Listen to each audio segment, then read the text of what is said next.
Hello and welcome to Maximum Disc, a show where I celebrate physical media and talk about films that I own on Blu Ray and 4K Blu Ray. I'm James Adamson, I'm a co-host on the Double Reel Film Podcast. If you like this show, please do check out Double Reel. It's a magazine-style podcast made by people who love movies as much as you do. We talk about various topics in films and think that tune into any episode, you'll come away with some great recommendations of things to watch instead of just doing what the algorithm tells you. But back to physical media, why am I talking about it? Why does it matter? Basically, I talked about this in more detail in our first ever episode about Civil War, but what it comes down to is that if you care about a film, you need to own it, because the streamers may not even make it available and certainly won't make it available in the way it's truly intended. And today is a really good example as to why. We'll get into that in a minute. But on each show, I talk about one film that I own, usually in Blu Ray or 4K Blu Ray. I talk about that film, obviously, in terms of the audio and video, because that's what people really want to know. Is it worth investing in because it's a good reproduction of the original film? I also like to talk about my sort of experience with the film, why it matters to me, why I came to own it. And overall, when I come down to it, is this an essential purchase, a film that you really need to own? In terms of telling you about the sound in the video, I don't go into uber technical detail, but I think for an average punter, I'll give you a decent idea what the film looks and sounds like and whether it's up to it as far as I'm concerned. So today I'm talking about a film I own, which is Kingdom of Heaven on Blu Ray. This is directed by Ridley Scott, came out in 2005. Ridley Scott, one of my favourite directors, famous for things like Blade Runner and Alien and so on. I love his work, not just because he's linked to Northeast England, where I'm from, but also because I think he's something of an enigma. His best films are absolutely incredible, but you sometimes don't know what you're going to get with him. He can be inconsistent. The script was written by William Monahan, a novelist turned screenwriter, most famous, I think, for writing The Departed for Martin Scorsese, which was multi-Oscar winning. The background to this film is that after Gladiator, Scott's, biggest hit really when you take everything into account, Ridley Scott wanted to develop a story exploring medieval knights and the code of chivalry. He'd been given a script by William Monahan about a famous battle for Tripoli in the 18th or 19th century. It was about the Marines and, the early foreign policy adventures by America. Now, that film didn't happen, but the idea of doing a historical film together remained. Ridley Scott talked to Monahan about his love of chivalric stories, and Monahan said that the Crusades would be probably the best setting for that. Some of the ideas from the Tripoli script were retained, the mixed legacy of Western intervention in the Middle East, for example, combined with Scott's interest in knights and medieval chivalric codes, all that kind of thing, came together for this film, Kingdom of Heaven. It's based on real events and real historical characters, but heavily fictionalized. The cast includes Orlando Bloom as the young man. He's a blacksmith in medieval France who finds out his father is actually a nobleman who invites him to join in the Crusades. He's just killed his half-brother, who was a corrupt priest, he needs to escape and obtain a pardon from the church by taking part in their holy war. Liam Neeson plays his father. Then in Jerusalem, he encounters a range of people, the king appointed to rule the city of Jerusalem, various officials running the place, and brutal Templar knights who are conducting their own holy war against the Arab population. These were known at the time as the Saracens, and you do get Salahuddin portrayed very effectively in the film as well. You've got a stacked cast, including Eva Green, Edward Norton, Jeremy Irons, Brendan Gleeson, David Thewlis, early roles for Ian Glenn and Nikolai Coster-Waldau, who went on to become much more famous as sword-wielding characters in Game of Thrones. The cinematography is by John Mathieson, one of 6 collaborations that he's done with Ridley Scott, most notably Gladiator, for which he was nominated for an Oscar, and he also worked on the recent sequel Gladiator 2. He's also worked with Scott's son Jake and daughter Jordan, and made headlines recently for criticising Ridley Scott's direction of Gladiator 2 and contrasting it unfavourably with how he used to do things. A very large team did the sound, of which the supervising sound editor was Per Holberg, who has won 3 Oscars for sound editing and sound effects editing on Skyfall, The Bourne Ultimatum and Braveheart. It's also worth mentioning the score, because we will be talking about that in the sound later, which is by Harry Gregson Williams. That's another of a large list of composers who worked their way up the film industry through being part of Hans Zimmer's sort of overall, system of film composing, and in fact got the job for this film when Hans Zimmer was unavailable. Harry Gregson Williams' most recognisable score to me anyway is for Shrek. In terms of awards and nominations for this film, it was pretty much ignored by the big awards because this is another of Ridley Scott's film where the theatrical release wasn't the best version. We'll come to more of that later, but what got shown in the cinema at the time didn't go down that well. So in terms of awards, it was only really given some nominations at kind of the smaller awards, no Oscar nominations, no Globes or anything like that, but sound, costume design, and a few nominations and a couple of wins in the more specialist awards groups for like sound and score. In terms of what the film's about, I talked about that briefly when we mentioned the cast, but it's a fictionalized account of the Crusades and the occupation of Jerusalem. Orlando Bloom is mourning the death of his newborn child and subsequent suicide of his wife. Suicide being a mortal sin, that means his wife is going to hell as far as everyone's concerned. It's a mark against him personally as well. Talked about his half-brother. The slimy priest that he kills is his half-brother, played by Michael Sheen. When he finds out that the nobleman Godfrey of Ibelin is his father and wants him to come and join him in the Crusades, it's his opportunity to escape, being hanged for murder, maybe redeem his wife's sin and his own by joining in the Crusades. But he's desperate and on the run. This is a very fictional account of the real Balian of Ibelin, whose real life didn't quite play out like that. But in terms of the overall story of the film, what I would say is that the main events of the film are broadly how it happened. It's not like Gladiator, where they pretend that an emperor was deposed and that Rome declared a republic, which absolutely did not happen in the rule of Commodus. But in terms of the main characters, Balian, Sibyllus, Guy, and Reynard, the way in which those characters are portrayed in the film are quite heavily fictionalized, and that was much discussed by historians at the time. Essentially, what it comes down to is when he gets to Jerusalem, he realizes that some of the people in Jerusalem are just there for land and war and glory and money. Some people, like David Thewlis's like holy knight and his own father Godfrey, they're there because they think they can do something better with their lives in the world, with the world that they live there. They're trying to establish a peace. That they are Christians who do believe that Jerusalem should be, a city occupied by them, but they want to live in a fair world where Jew, Muslim, and Christian are equal, and they want peace with Saladin, and that's a very tricky balance. Unfortunately, every time a ship docks anywhere in the Holy Land, it's full of Templar knights, scoundrels, renegades, and psychopaths who are all there to continue a holy war. So there's a powder keg, a very delicate balance that could go off at any time. Edward Norton, quite interesting, plays the king of Jerusalem, King Baldwin, who is a leper. He's struggling with leprosy and could die at any moment. And when he dies, the whole kind of dream of a kingdom of heaven, a better Jerusalem, is going to fall down. With the massed ranks of Saladin's army round the corner and the Templar Knights ready for a battle at any excuse, Balian has to try and build a better world of his own and becomes invested in the beliefs of the good people in the city and wants to protect the people from a massacre, basically. So it's an epic historical tale which follows all of those things. And obviously, I think the selling point for all this was after Gladiator, here's Ridley Scott doing a historical drama again. Here's him with his lavish production showing what the medieval world of Jerusalem and the Middle East was like. Let's have some great battle scenes, sweeping vistas, compelling adventure stories, and all of those things all wrapped up together. You also, however, get quite an interesting and nuanced portrayal of what the Crusades were about, what the different sort of motivations on different sides of the argument were, and an interesting reflection on what that means in the modern day. I don't think it's an accident this film came out in 2005 when the West was embroiled in both Afghanistan and Iraq. I think it's a very interesting and thought-provoking film for that reason. Or at least it is in the director's cut.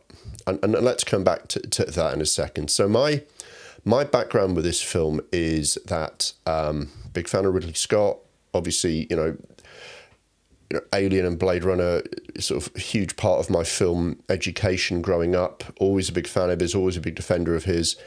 When this film came out, I heard not great reviews. I wasn't convinced about the idea of Orlando Bloom like carrying a movie. I don't think he's quite Russell Crowe or any of that.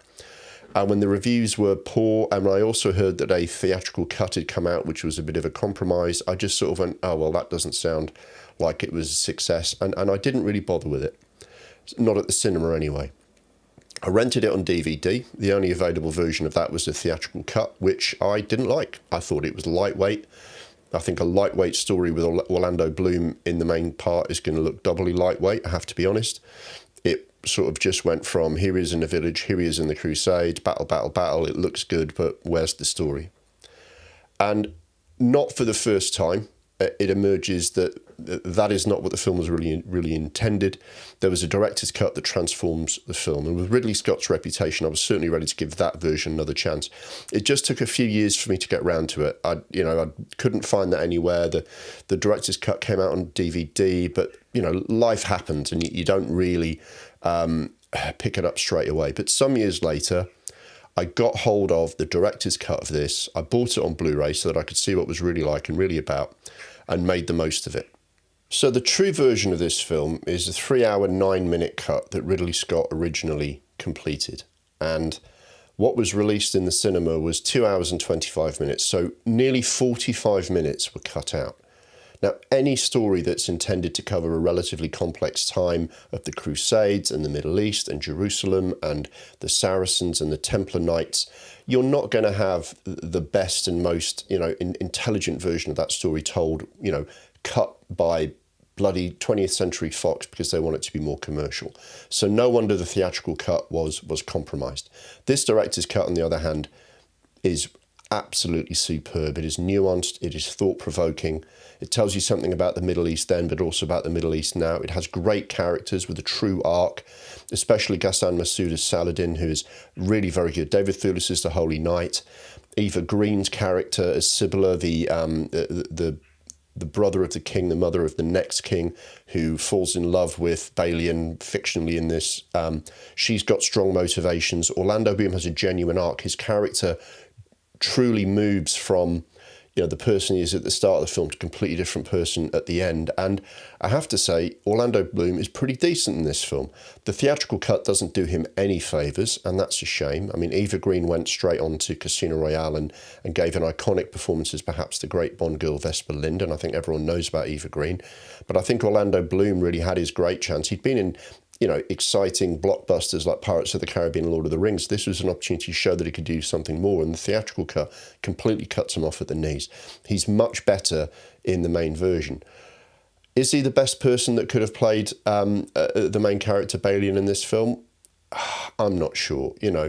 He'd worked with Ridley Scott before on Black Hawk Down, and if you were going to pick a young British actor from that cast who could carry a film like this and have sort of a similar charisma and energy to someone like Russell Crowe, I think you'd pick Tom Hardy, who was also in Black Hawk Down. Unfortunately, Tom Hardy wasn't that famous in 2005, and Orlando Bloom was.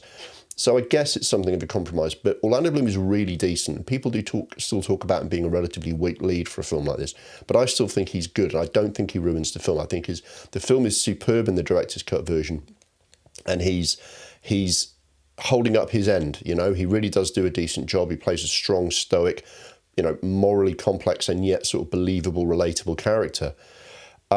So this is all great stuff. And when I bought the Blu-ray, I absolutely loved it. So I want to talk about it with you today.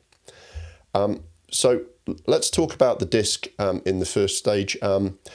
It's a pretty standard package. It's single disc Blu-ray. The only extra is the trailer. It's got no making ofs or any of that stuff. The only version on it is 3-hour, 9-minute director's cut, so no frills. It's all about the movie, which quite often suits me. Sometimes it's nice to have a really special box set disc, which I will be talking about some of the ones of those that I own later, in the series, but not today. This is just about the film.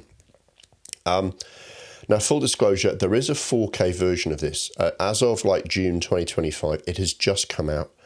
I'm trying to track it down, but even though it's only recently been released, it's already a bit scarce and getting very expensive. You look around and even a second-hand copy can be for more than I'm willing to pay. So for a physical media buyer, the question will be whether you can find that 4K for a decent price, if at all. And in the meantime, you can get this Blu-ray for under £10 if you look around. So how does this stand up as a watching experience? Is this Blu-ray good enough? Because I think for some people, this might be all they can get unless you're ready to pay 50 odd pounds for it or wait however long it takes for a decent copy of the 4K to be available. So let me look into the Blu-ray and see how it works out. Firstly, the video.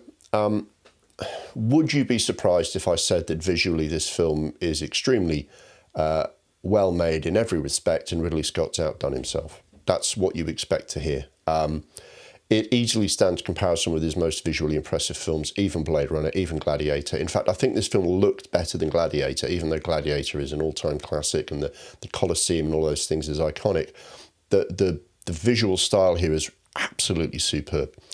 In terms of technical detail, what I have read up is that it was shot on Super 35. So 35mm film stock. Super 35 is one of the better formats of that, with Aricam cameras and Cooke and Ingenieur lenses. I don't really know what that means, but you know, when someone says it's Panavision or it's 70mm, I know what that means. I assume that Super 35 for those cameras is pretty good because it's Ridley Scott with one of his best cinematographers. So let's assume that's really good. Okay, that's all I know. What I also know is that this was a digital intermediate of 2K, so that's the quality they based their Blu Ray scan on, but it's a very decent transfer. They did do a lot of work to make sure that this was digitally transferred to the highest standard.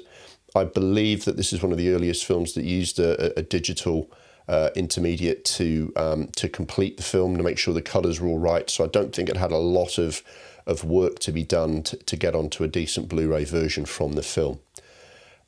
What you notice particularly with the video is that it's absolutely exceptional use of light. Every shot of sky and landscape is it's staggering. It's so good. It looks like Ridley Scott is in control of the weather to suit the mood of a given scene. It shows what vital role the director of photography has in a film, because you've got to get that light. John Carpenter, again, I'll always talk about John Carpenter when I'm talking about films. He said that the number one thing he needs from his director of photography is light. You know, he knows where he wants to put the camera, but it's so important that whether it's natural or the sun or the moon, you've got to get that so that you can get everything else in place. Now, maybe some of it's done digitally in post-production, but the image has got to be there in the first place. And the colours are just out of this world. There are numerous moments across the film when Ridley Scott just makes whatever he's pointing the camera at look extraordinary, whether it's the medieval world, the landscape, Eva Green. He's not just making it look good, he's making it look like nothing you've ever seen before. Of course, you've got big battle scenes. You've got him recreating, the fortified cities of Jerusalem and the Crusader castles and medieval France and, ports, a shipwreck, in the sea at night. All of this stuff does look extraordinary. But it's not just that. He's captured the Middle East in a way I've never really seen. Of course, we've seen the desert and the dry, hot, sandy countryside. But we also see grasslands, mountains, valleys. And it just kind of haunts you afterwards, some of the visuals that you see. There are shades of purple and blue in the sky and the clouds, which are just absolutely out on their own. There's a really dramatic scene with Saladin's sister. All of the scenes where, the sky is lit up at night by burning projectiles hitting the side of castles is all extraordinary. But it's really, there's something absolutely spectacular about this. Now, for comparison, you can go on Disney Plus and stream the theatrical version in 4K. Now, obviously, that's a completely inferior version of the film, so I wouldn't watch that for the narrative, but I did switch it on to try and compare scenes that I was looking at on the Blu-ray. Now, the 4K stream on Disney Plus has got a bitrate of about 25, so it's got the bitrate of like a reasonable Blu-ray.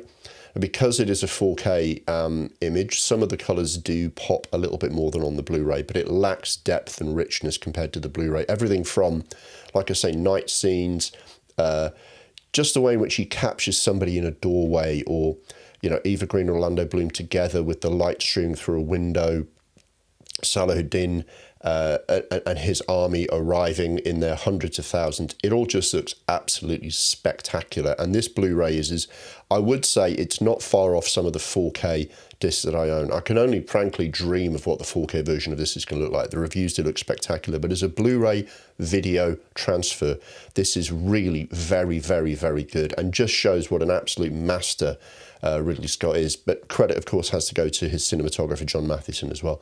This looks absolutely incredible. In terms of the sound, it does a very good job. I think I've read the reviews of this and I kind of agree. I think what they've done is they've just turned everything up to 11. It's a DTS 5.1 sound reproduction. It does a very good job of all the big, powerful sounds, thunderous hoofbeats, fireballs exploding against castles, roars of armies smashing into each other, swords clanging. it's always good when you get that kind of silence in the night broken by like sudden action or anything like that. It's all very, very good. All the dialogue is very, very clear. Have I got any kind of quibbles about it?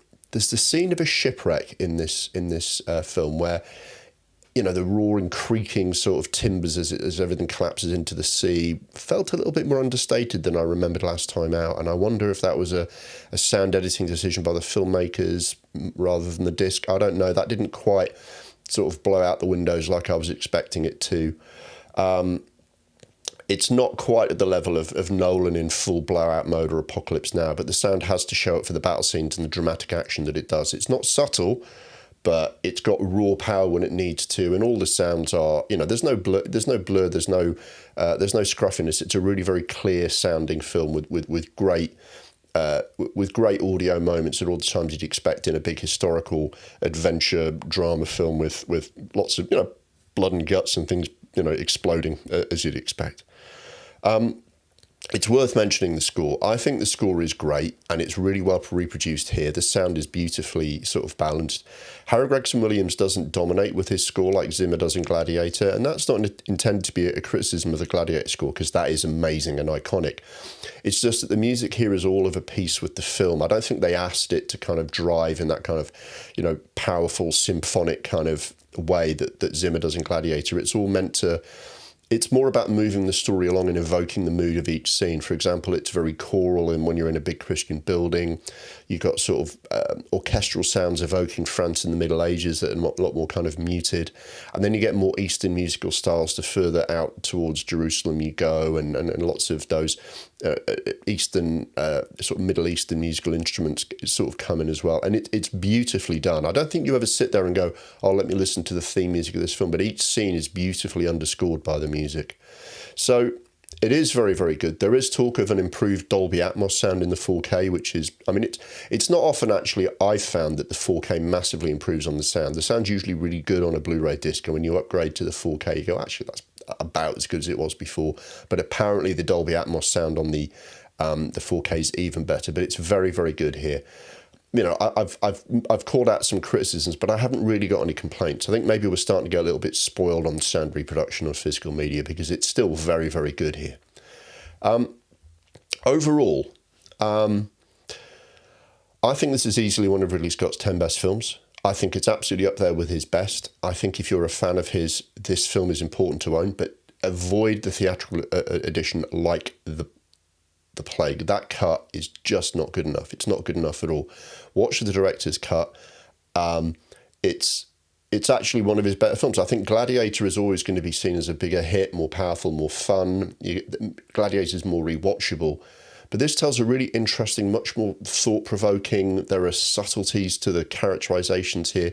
It's a beautifully paced film which takes you from, you know, a benighted village in Middle Eastern France out to this kind of, like I said, this tinderbox of competing people on both sides of the conflict in the Middle East in the Crusades. And the Crusades are clearly a morally dubious, you know, enterprise in the first place.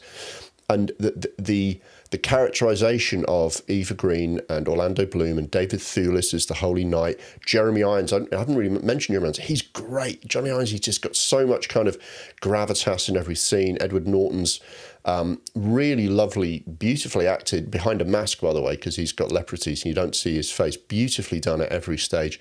And I think all of that just comes together in a really tremendous film. I'm sure historians would poke all sorts of holes in it, but I think it's really interesting that someone asked a question about what if people were genuinely trying to find a tricky balance in a part of the world where that's really hard to find, where, you know, war could break out at any moment, where people are just looking for an excuse to kill each other, following someone who's trying to do something better than that, trying to be better than that.